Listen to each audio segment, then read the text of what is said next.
it's nice when the algorithm is pushing you up and you're getting all, thousands of subscribers and the likes are coming in and positive comments and stuff, and it's really easy to feel good about yourself then, but it's not sustainable. At some point that's going to slow down. At some point, like, there has to be more of a valley, and then what? And then, like, does my self-worth go down because, my videos aren't doing as good? No. The answer to that is no. But can we still behave like anyone?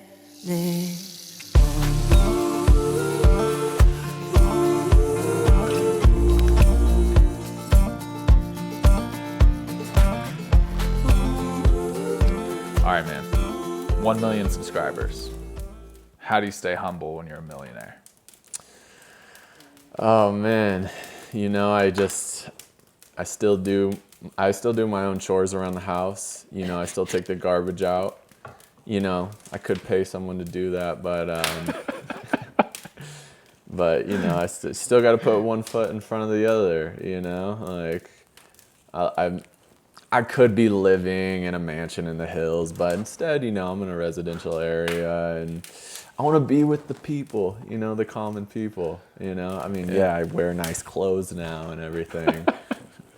I'm wearing Uggs. These were $150, but, nah, completely playing around. Let's talk about hitting 1 million on YouTube. That's what we're here to do. Yeah. Talk about it. No, I'm just kidding. So 1 million is obviously a really big number. Like, our minds have a hard time conceiving of what like 1 million people would look like. Yeah. You know what I mean? Yeah. Like, what does that number mean to you? And like, how does it feel?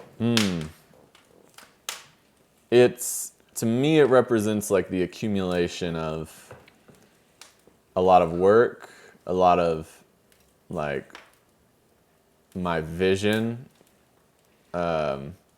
coming true, and honestly just exceeding my expectations of what I thought Strength Side would be, or what, like, just when I started Strength Side 9 years ago, I had 1 million was not in the plans at all. Never really was until like a year ago that I was, wow, we're probably gonna hit 1 million subscribers. That's insane, just for like where we started, just as like a fitness channel that's basically, backyard fitness type of thing.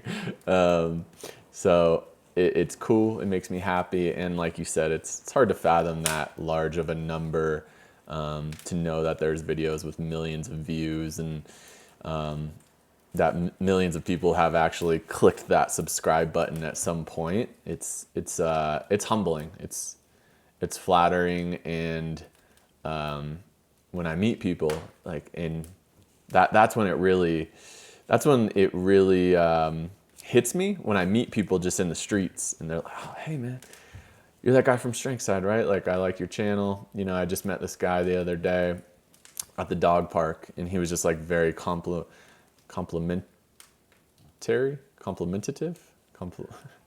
He gave me some compliments. Let's put it that way. And, he just was like, he was really awesome guy, really nice guy. And just saying how it's affected his life a lot. And he's pretty sure it's affected a lot of people's lives. And that just really hits me when it's that real connection in person, and you're like, wow, okay, like, it's not just bots on the internet that are watching these videos and gaining something out of. It's actually touching people, and it's really humbling, and it's really makes me feel fulfilled. Yeah. Yeah, it's interesting how it's easy when it's just numbers on a computer. Mm-hmm. It's easy to compartmentalize, like separate from that. That's but yeah, it. man, like those real world interactions. And we just had our first workshop, in-person workshop, and I think that's like, that experience really drove it home. How impactful, you can be on someone's life just by sharing. That's right. Yeah, that's what it is. And yeah, that is the approach that we've always taken to Strength Side is just share the journey, share what's helped me and what I think could possibly help other people. But try to resist being like, the sage on the mountaintop, like, I have all the answers and let me give you, let me like give you what's the best thing, what's gonna really like change your life. And it's more so just like, this is our journey. This is some stuff that we're working on. And it's, once again, it's humbling that people have been interested in that and have followed along. And I don't think of subscribers as fans. I think of them more so as just my peers, my equals that are like interested in what I'm doing, just like a friend would be interested. What are you training right now? Like, how's your training look? What are you working on? Like that's how I try to view the YouTube channel a lot of the time. That's really cool. I've noticed that the best teachers are often just people who facilitate learning rather than try to disseminate knowledge. You know what I mean? And so there's a vibe that gets put off that's like, hey, we're peers, like what you're saying, and I happen to know a little bit about this topic, and like I could share it with you, but ultimately, like, I'm not above you. I just know about this thing. Right. That's and I think that makes people really receptive to sharing, and I'd imagine that's at least a component of why Strength Side was so successful. Is so successful. Yeah. I really like that image that you showed, or that you said. Tom Wexler. When I've been to a couple of his workshops, I really like how he prefaces the workshop with, like, this is like we're inviting you into our art gallery, and we're showing you what we're working on. Like, we're not hosting a seminar to like teach you all of our special techniques and stuff. And yeah, it's just like, I think it's just the sharing mindset, and being vulnerable enough to also share the struggles and what's been hard. Yeah, I mean, sometimes what can feel really vulnerable, or maybe the most vulnerable, is being a teacher and saying, I don't know. That's true. On every podcast, they want to know what's the origin story, but it's the topic of the day. Like, tell us a bit about, where you started with Strength Side and the journey. Sometimes it goes too deep into like, some guy that I don't know, and I'm hearing about what his mom did for work, like, 20 years ago or something. But it is the topic of this video. So the origin stories is that, I got out of college and I was working at a gym, and I was actually just kind of doing like sales at a gym. And I worked in the evenings, and I had a lot of free time during those slow times, those slow hours of the gym, and I'd watch a lot of YouTube. I'd watch like certain people that were inspiring me for where I was in my fitness journey, and like also what I wanted to do with my life, because I think from day one I was like, personal training will be great to get into, but it's not going to be like a lifelong career. It is for some people, and that's awesome, but I just knew for me, like, it wasn't going to be sustainable. So I wanted to build more, and that was the building blocks right there of starting to think about, okay, how could I be more of an entrepreneur? How could I maybe possibly start a brand or a business? It all started right there in that little gym office, in kind of watching A very small office, watching YouTube videos, journaling a bit, and then becoming a personal trainer around the same time. When you were watching YouTube, now you're a YouTube star. Who who were you watching at that time? Like, and potentially, like, who was the model of success? Yeah, I mean, two guys really stood out to me back then. Kelly Starrett, I was really influenced by him. I think like he kind of influenced a whole generation of people and getting into more mobility work and just his style of training. But really, it was more so like the way he was delivering his content, like he was making things. You know, mobility can be kind of dry, but he was charismatic. He was making things fun. I really just liked clicking on his videos and spending 5 minutes with him, you know, and I think that's really special when you can do that for something like fitness, and like I said, especially if it's not like the exciting parts of fitness so much. And then another guy was Elliot Hulse, and Elliot was, I mean, like he's been a big influence for me, especially more on that inspirational side, because he was sharing some of like his origin stories, you know, of where he started, you know, living in his parents' basement and had kids, and it was just like, I got to make this work. I'm going to make this thing come true. And he did, you know, and that was really inspiring for me, because I was like, I want to take those similar steps, you know? Yeah. I'd say two things that both of those guys or channels have in common is like they were pretty raw. They would just put on the camera. Yeah, and there wasn't roll. a lot of editing. Yeah. And I would say that that's probably been part of the allure of the journey of Strength Side as well. Like for majority of the time you were putting out videos, it was just that. You know, very little editing. You were just a dude who would go to parks or be in his backyard with a phone, you know? And I think that vibe came through. Yeah, I think so. It's always been what I've wanted to portray on Strength Side.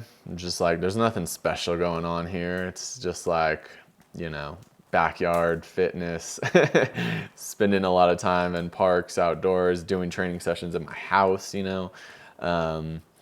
And I think that fitness has become this thing that almost is like celebrity status of, you know, you're in beautiful gyms, it's very sterile, but it looks good. It looks very aesthetically pleasing.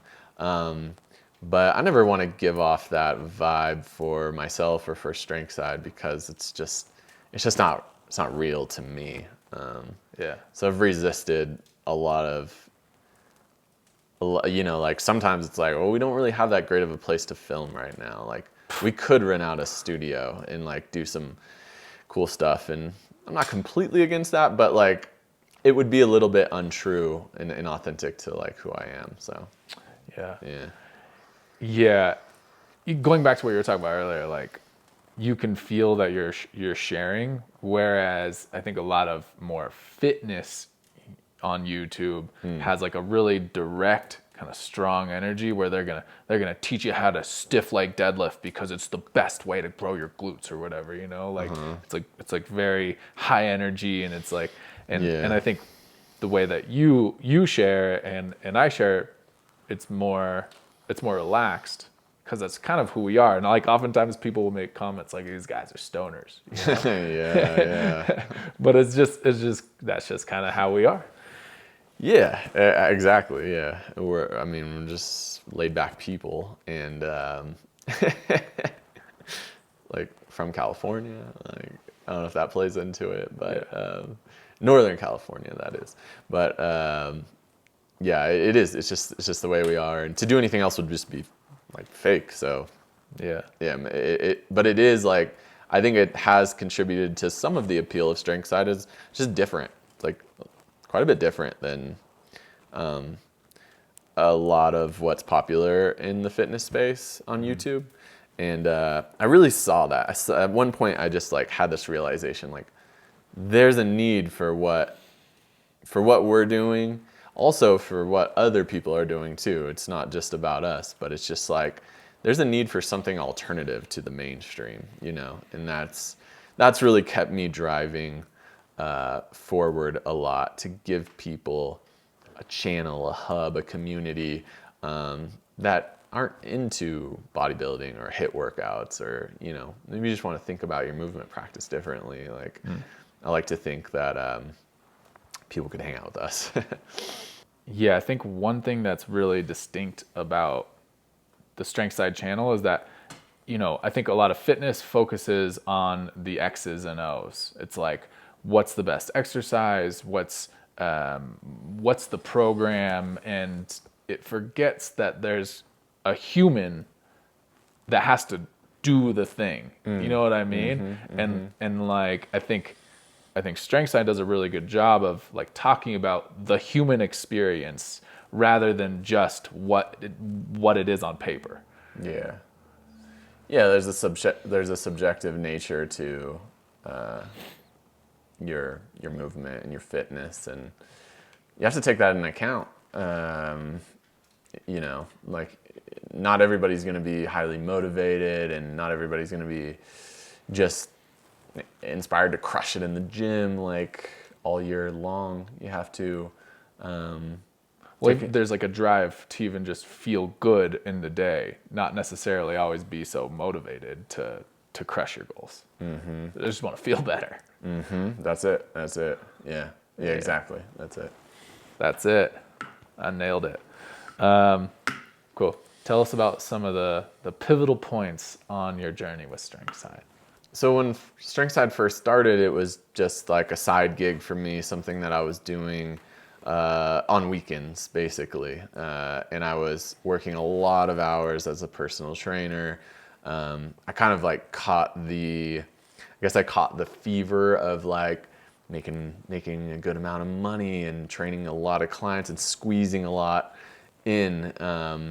And eventually, like, I just got to the point where I was like feeling burnt out, and I wasn't enjoying training people, and I really just like wanted to do something else. I was feeling anxiety about it, like I can look back on it now and see that, like, at the time I was just like, what's going on? Like, I'm not that happy. But I'd say one of the first pivotal points was when I left the personal training job, and I just really wanted to travel, and I took off, and I did like 8 months in Latin America, just backpacking through countries. I went to like 6, 7 different countries, and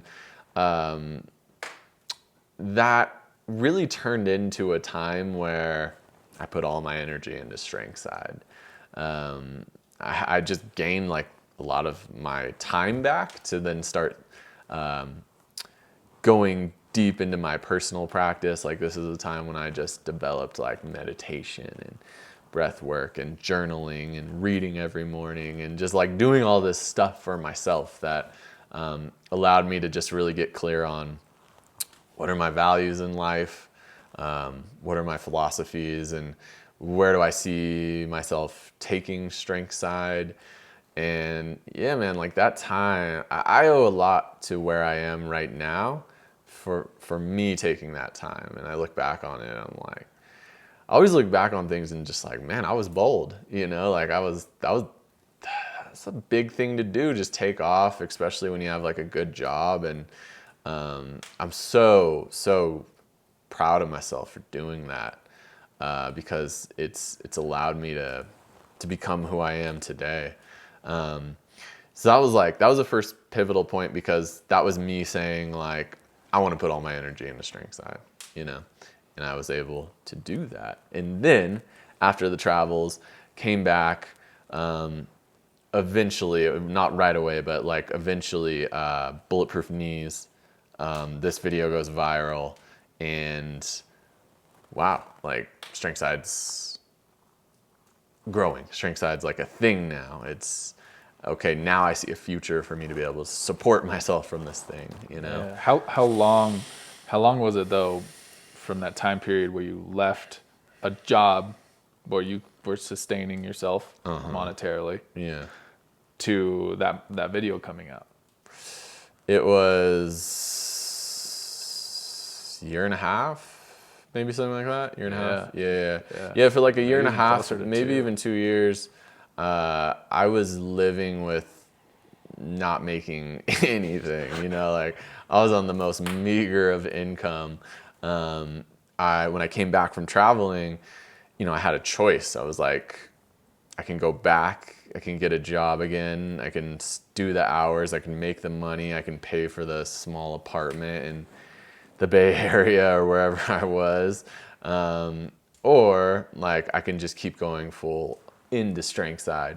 And I ended up moving in with my parents. It was, very fortunate for them to be happy to have me there, and like,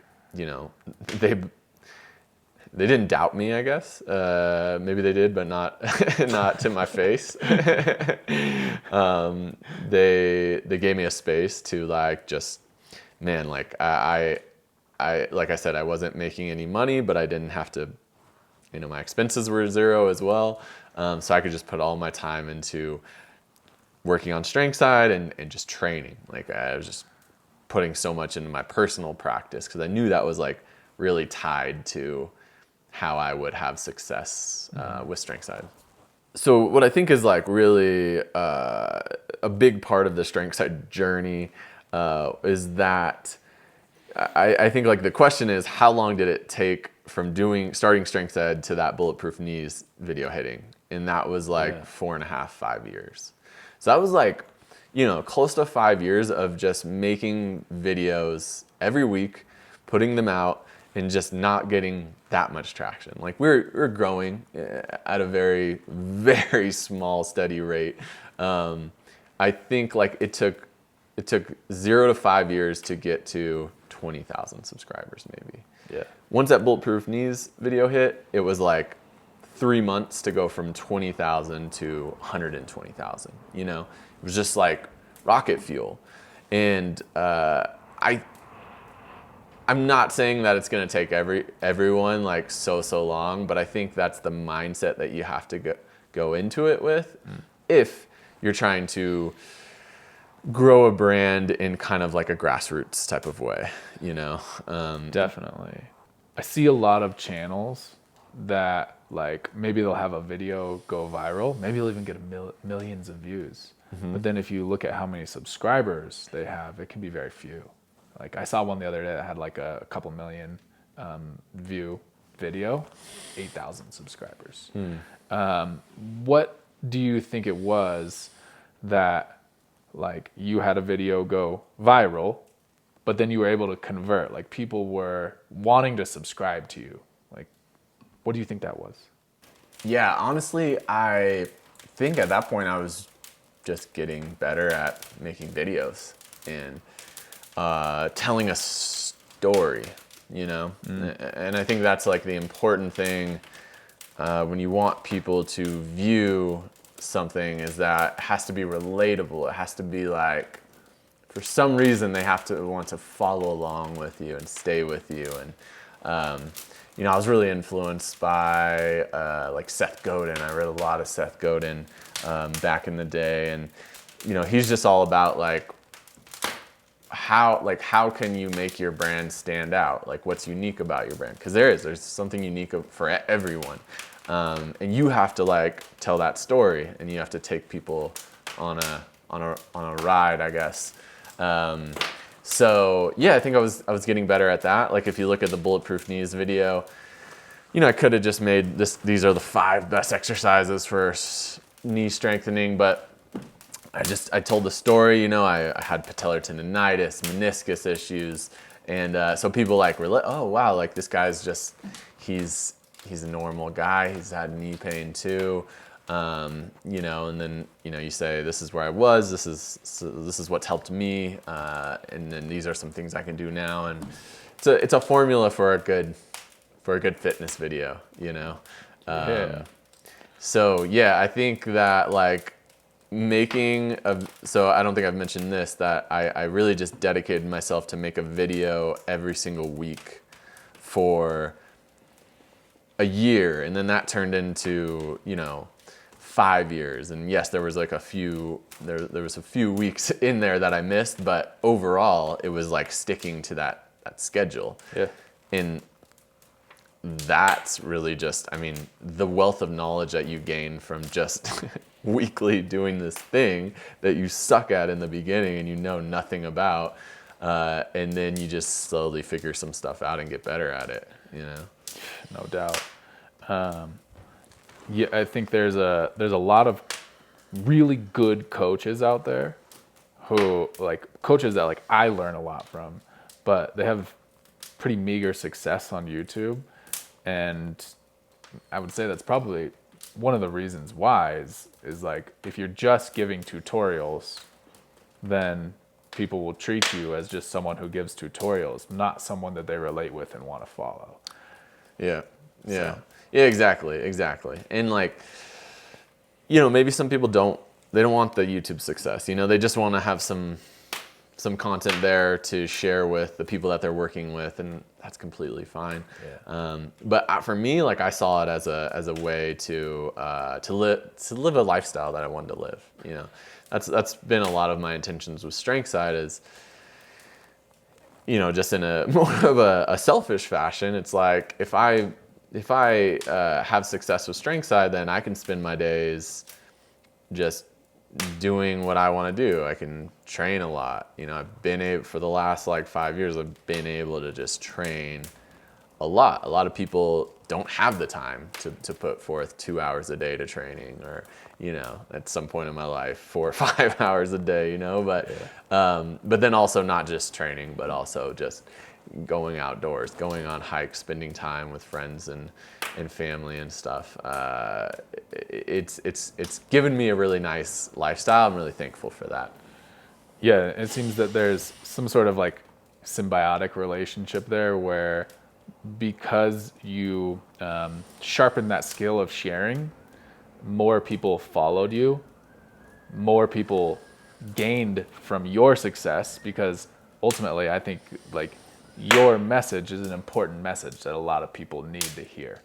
And it's really cool that, like, you know, because you're able to share with more people, you also get to just keep on working on your message. You know what I'm saying? Sure, yeah. Like, you're living that truth. It's a positive feedback loop in a way. Boom. Yeah. That's true. It's like, and that's what I think sometimes people don't understand with people who are teachers and people who are, we'll just say for the fitness industry right now, like people who are coaches and people who are putting out content, is like, if you support them, if you buy their program, if you know, buy their product that they're selling, they make more money. They can put more effort into like giving you better and better information and content. And it's like, it's this positive feedback loop, and you really should like support the people that you're into. Like, you know, there's like podcasts that I listen to and I'm like, I love this podcast, I'm gonna buy their merch, even though like I don't really want it. I don't want to, like, you know, like I want to, I'm gonna wear better clothes, but no, it's just like, it's supporting them, and it's like, it's just a way to keep like a good ecosystem going of for people to be able to keep sharing. Because like, the worst thing is like when there's somebody that's giving really valuable information and they're a great sharer, but they can't sustain themselves doing that, you know? So support. Like the video, subscribe right now. So what were some of the hardest times? I think just sacrificing a lot, which at times it was easy to sacrifice because it's really exciting, like going for something like this, I guess you could say. But yeah, like those early days, me and you were living together. This was 9-10 years ago, and I was working 2 jobs, and I would work early in the morning, leave the house 5:30, train people, come home, have like a 3 or 4 hour lunch break, and then, you know, and that time was like eat, like train, take a nap, and then head back to evening, you know, work, and then be at the gym until 9:30, and then go home and do it all over again. And I think like that time it really built character for me. Like that was hard. I look back on it now and I'm like, Jesus, like I couldn't imagine doing something like that now, you know? But it was also, I look back on it fondly because I'm like, I was grinding, man. I was working hard. I was learning a lot about myself and about life. And also I just, it was like, I knew that I didn't want to do that forever. So it also just creates this fire of like, I want to learn, you know, I want to learn how I can make something for myself, how I can be an entrepreneur. And I listened just to a lot of entrepreneur style podcasts. I've read a lot of business books, you know, I just paid a lot of attention. And I did what some of these people were saying, you know, like people like Seth Godin, Tim Ferriss, you know, as simple as really early on with StrengthSide, started building an email list. An email list is one of the best ways to sell things to people, you know? So like we gave a lot of things away for free. And I see like a lot of people nowadays is like, you want to create a course immediately before you've gained trust with people, before like, I didn't make any money with StrengthSide until 5 years in, you know, like we didn't sell anything. It was just free content for 5 years. And then eventually it's like, okay, now I'm going to build a program because I have an audience, people trust me, and I have some really good stuff to share with them. So anyways, that's a little bit of a tangent, but going back to some of the struggles was, you know, then like living with my parents, right? Like, you know, almost 30 years old and living with your parents, like it's not ideal, you know, it's not, It's not what like everyone would think of as success. exactly. Yeah. Yeah. But I honestly didn't have too hard of a time with it because once again, it was like, these were exciting times. Like I was on the verge of something, you know, this was the time that I made bulletproof knees at my parents' house when I was living there, you know, like this was the time when it hit. But it was a big sacrifice. Like I was living at my parents, I didn't have many friends left there, and man, I didn't hang out. I didn't see anybody. It was like, I talked to my parents a little bit.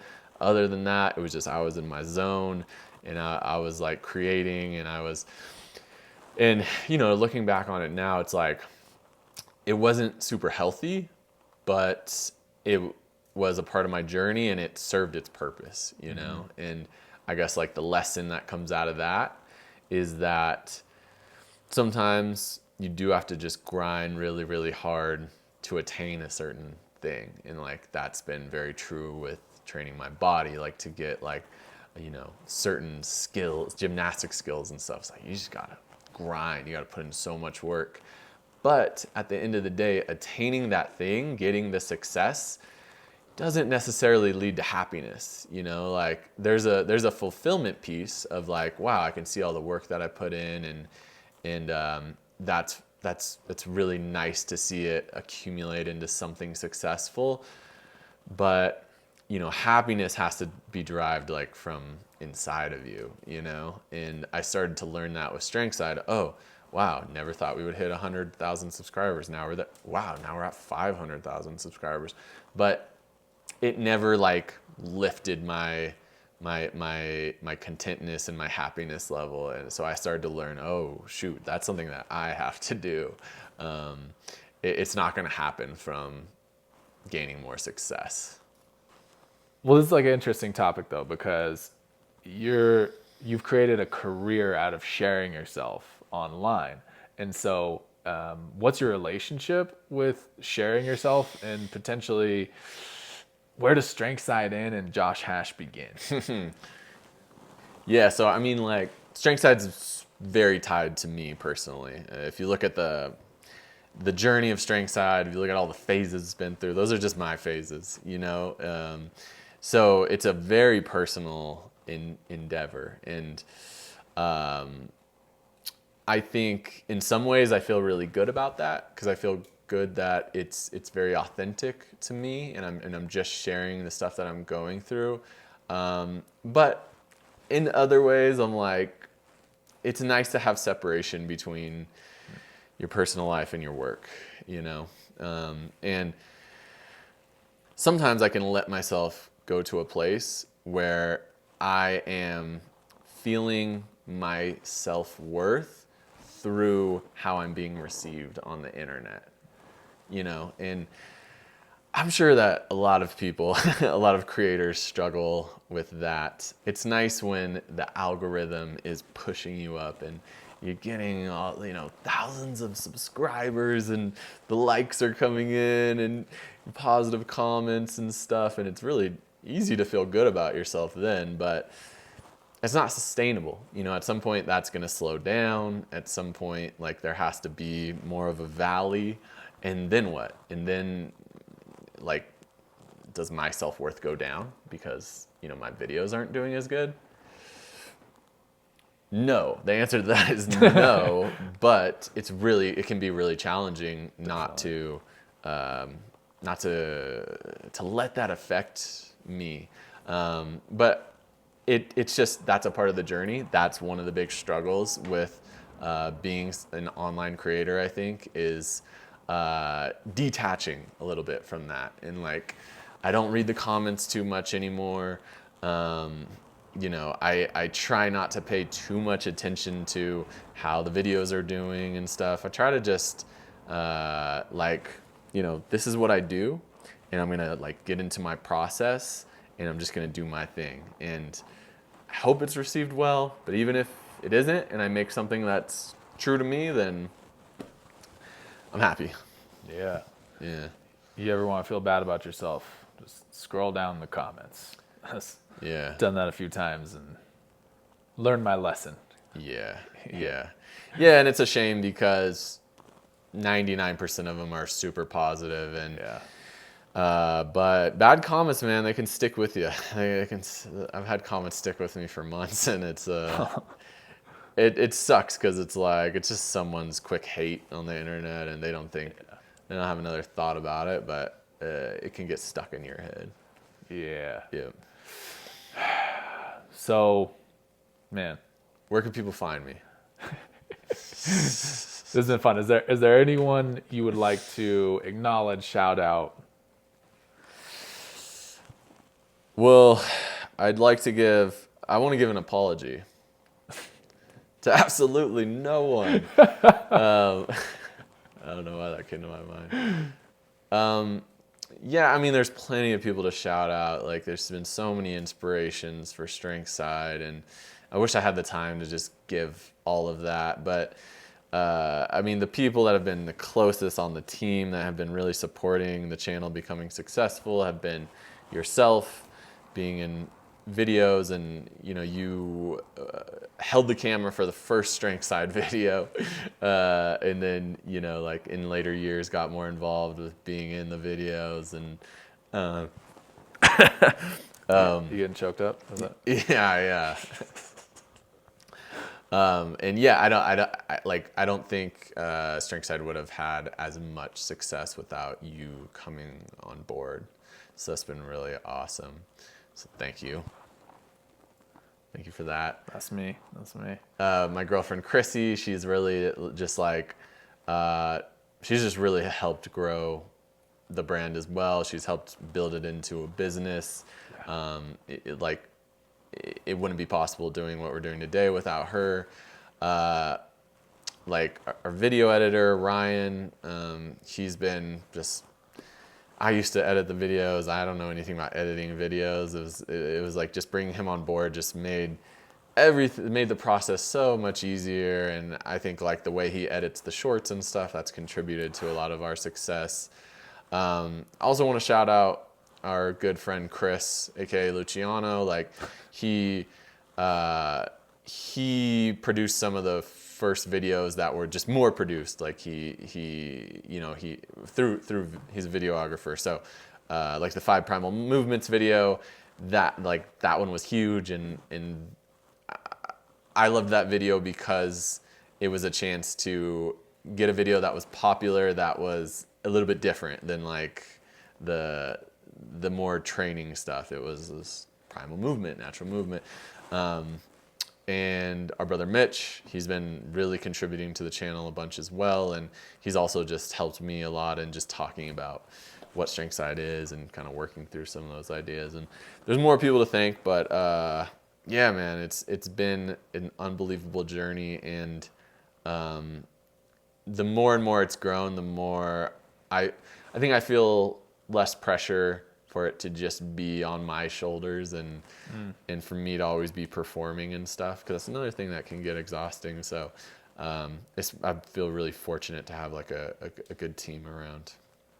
So as I was looking through old videos preparing for this, Yeah. you have 800 videos uploaded to YouTube right now. Probably that's probably not. Probably some have been deleted over time, but and then there's a ton on Vimeo as well. So like you've made at least thousands of videos. Yeah. If you weren't doing Strength Side, if this never was a thing, you had all that time back from all those videos, what would you be doing? It's a lot of time. That's in those a lot videos, of time. Man. What do you think you'd be doing? Like, who would you be? It's a good question. I've pondered that a little bit more over the recent weeks with hitting 1 million, because I'm reflecting more on the journey, and I see, okay, this brought me here, and this brought me here, and this put me into more and more of this, and it's like, what if all that went away and I just had all this time to fill? I think I've always had the passion to share and to teach. So I think I would be teaching in some capacity. I really enjoy writing these days. It's one of my favorite creative outlets. I really enjoy ceramics. I think like working with the hands is something that's really human and something that just feels really good for some reason. And I love what I do now, but the other side of it, the more negative side, is it is a lot of time on screens, and I'm doing my best to take myself out of that role of having to be on as many screens. But I think that in the future, like, not even if I didn't do Strength Side, but in the future, like I want to just be working in the real world more, be creating in the real world, and a little bit less digital emphasis. Nice. Yeah. But keep watching the YouTube channel, please. Well, I was gonna say we both transitioned to using the light phone, which is not a smartphone. So I think We'll do a video on that. I was gonna say I think we're gonna do a talk on that. Yeah. Soon. Yeah. Cool, man. Well, fantastic work. Yeah. Oh, so let's flip the tables and ask you a question. Oh, okay. I mean, notes. you've been a part of Strength Side for a long time, and you just me and you are close. So even when you weren't doing a lot of work for Strength Side, you were around me and stuff. And I'm curious to know, like, what has Strength Side done for your life, positive or negative? Aside from a few negative comments, it's been the biggest part of my life in the last 4 years for sure. Just simply put, like, what I was doing before, it was essentially, because I have I'd say a pretty similar story to you in that, I was a personal trainer, and then like at some point, that evolved into coaching people online. But that's definitely a really fulfilling career. I get to work with people. I get to see people change in real time, but also that's draining in itself. And so, like doing more creative work with Strength Side has been just, it's allowed me to reflect on like what I think, not just in a microcosm of like talking to one person, but like what are some of the common themes that I see throughout all the people I work with, or potentially just all the people I talk to in the real world and I see online, and then taking that and then formulating it into a video. Like that process is like super fun, super rewarding, and like for me, the creativity that's kind of brought into my life has been really important in like me finding my own expression. Yeah, I think that it is kind of crazy when you think about how videos with millions of views and how that starts. And a lot of the time it just starts with sitting down with a pen and a paper and thinking about what could be a nice idea for a video, you know. And then there's like that process, and making videos is truly like it's a very creative process, and it's really, I think, checked that box for both of us. And then I think what's cool about Strength Side now is it's like, okay, so this has been going for 9 years.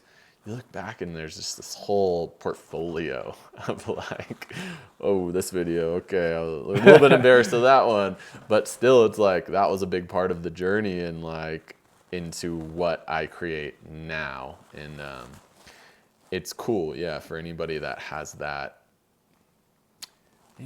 something inside of them that, you know, you want to put something out there into the world. It's better to just do it than to just keep thinking about it and not doing it. Yeah, I mean, it's crazy to think that those thousands of videos I referenced, like those all started in our minds.